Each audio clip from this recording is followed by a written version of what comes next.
ومن أحسن قولا ممن دعا إلى الله وعمل صالحا وقال إنني من المسلمين.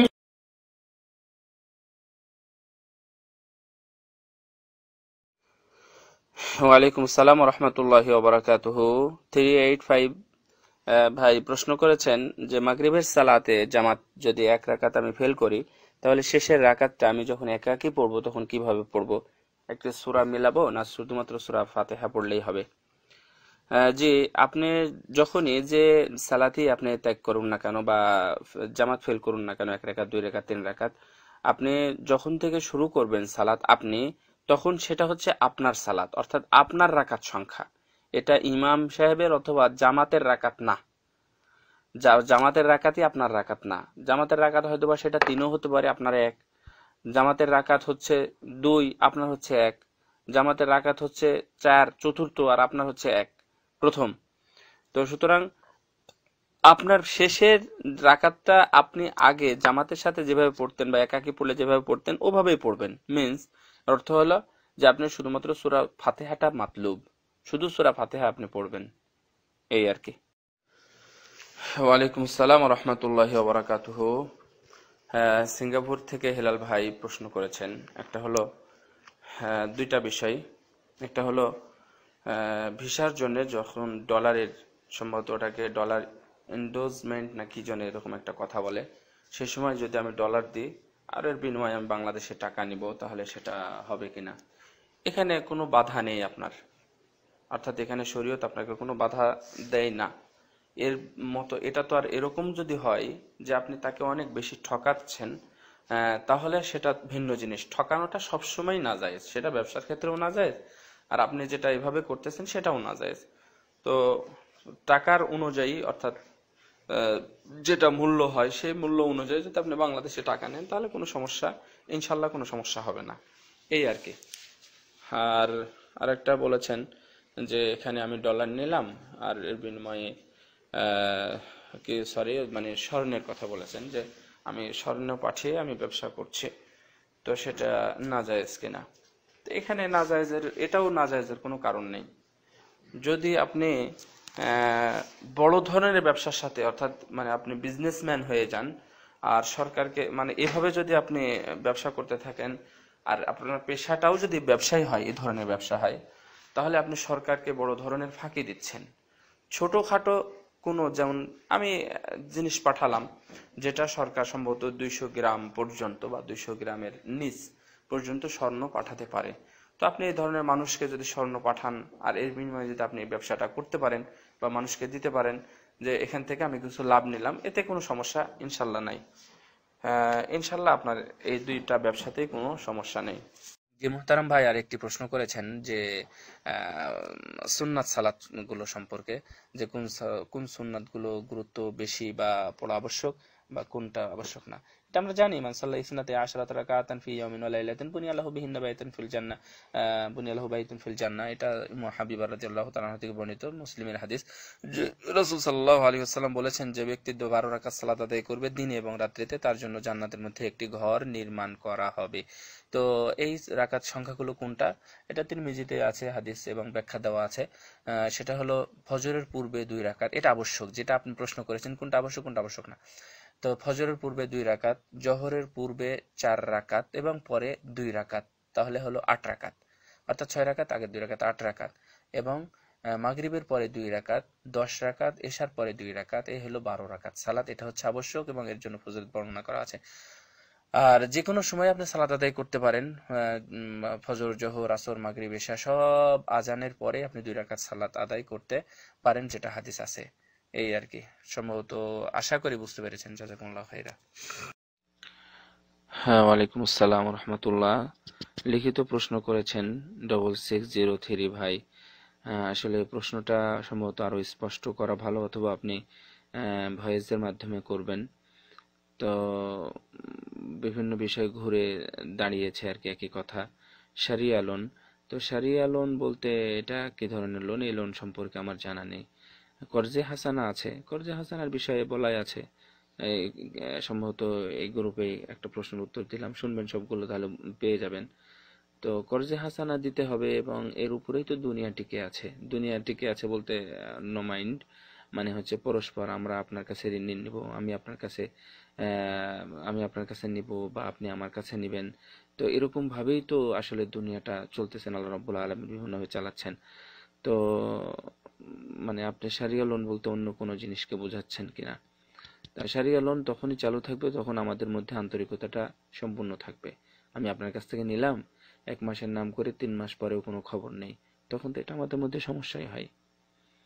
তো যাক, এগুলো ছাড়া এরকম ভাবে নিয়ে আপনি সবকিছুই করতে পারবেন। সে যদি অনুমতি দেয়, আপনি বলবেন যে আমি 2 বছর পরে দেব, অথবা আমি চাকরি করে চাকরির টাকা 3 মাস 6 মাস, অথবা আমি 2 বছর পরে আমি তোমার টাকাটা পরিশোধ করব, তাহলে সবই হবে। কিন্তু এর অতিরিক্ত কোনো টাকা নেওয়া যাবে না, সেটা যে কোনো ক্ষেত্রেই হোক এবং যত দিনই হোক, কোনো অতিরিক্ত টাকা নেওয়া যাবে না। ওয়ালাইকুম আসসালাম রহমতুল্লাহ। নজরুল ভাই প্রশ্ন করেছেন যে ওয়াইফের 10 ভরি স্বর্ণ আছে, যেটা ব্যবহার করা হয়, তার উপর জাকাত আছে কিনা? জি ভাই, জাকাত আছে। যেটার জাকাত আছে সেটা ব্যবহার করেন আর না করেন সেটার উপরই জাকাত আছে। আপনার ঘরে ধান তুলেছেন 100 মণ, সেটা তো আপনি খাবেন, তাহলে সেটার থেকে তো ওসুর বের করতেই হবে। তো অনুরূপভাবে আপনার কাছে স্বর্ণ আছে, তার উপরে আপনি জাকাত দেবেন। সেই ক্ষেত্রে পুরাতন স্বর্ণ হবে এটা, অর্থাৎ যে স্বর্ণটা ইউজড হয়েছে, যে স্বর্ণটা, সেই স্বর্ণটা বাজারে গিয়ে তাদেরকে জিজ্ঞাসা করতে হবে এখন বাজার দর কেমন। সম্ভবত 10,000 বা 12,000 টাকা সবসময় বাজার দর হিসাবে কম থাকে পুরাতন স্বর্ণের। এই পুরাতন স্বর্ণের যদি 10 ভরি থাকে, তাহলে 10 ভরি স্বর্ণের কত টাকার দাম হচ্ছে, সেই দাম অনুযায়ী আপনি 2.5%, অর্থাৎ শতকরা 2.5 টাকা, 1000-এ 25 টাকা, বা 1 লক্ষের 2,500 টাকা আপনি জাকাত দেবেন।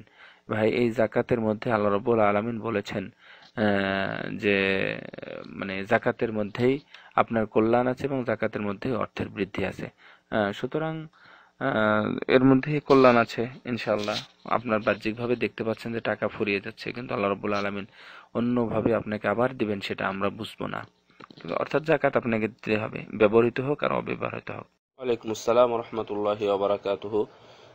নজরুল ইসলাম ভাই মুহতারাম জানতে চেয়েছেন যে মাগরিবের সালাতে যদি আমি 1 রাকাত ফেল করি, তাহলে ইমাম সাহেবের যখন শেষ রাকাতে অর্থাৎ শেষ তাশাহুদে বসে আছে, তখন কি আমি শুধু আমি শুধু তাশাহুদ পড়বো, মানে আত্তাহিয়াতু লিল্লাহি ওয়াস সালাওয়াতু ওয়াত তাইয়্যিবাত, শুধু এটা পড়বো, না তাহিয়াতু, দুরূদ শরীফ, দোয়া, মাসুরা আমি শেষ পর্যন্ত পড়তেই থাকবো?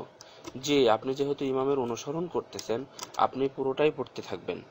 আপনি যতদূর পান ততদূর পর্যন্ত পড়বেন। ইমাম সাহেব যখন সালাম ফিরবেন, তখন আপনি উঠে আপনার রাকাত পড়বেন। আপনি পুরোটাই পড়বেন, কারণ আপনি তখনও ইমাম সাহেবের অনুসরণেই আছেন, ইমাম সাহেবের ইক্তেদার মধ্যে আছেন। তো আপনি যখন ইমাম সাহেব সালাম ফিরবেন, তখন আপনি উঠে যাবেন, কিন্তু তার আগে যতদূর পারা যায় ততদূর পড়তে থাকবেন। ওয়ালাইকুম আসসালাম রহমতুল্লাহি ওয়া বারাকাতুহু। হ্যাঁ জি, এক মুহতারাম ভাই জানতে চেয়েছেন যে মুখতাসার সাহিহুল বুখারী আসলে লেখক কে, অথবা এটা কি?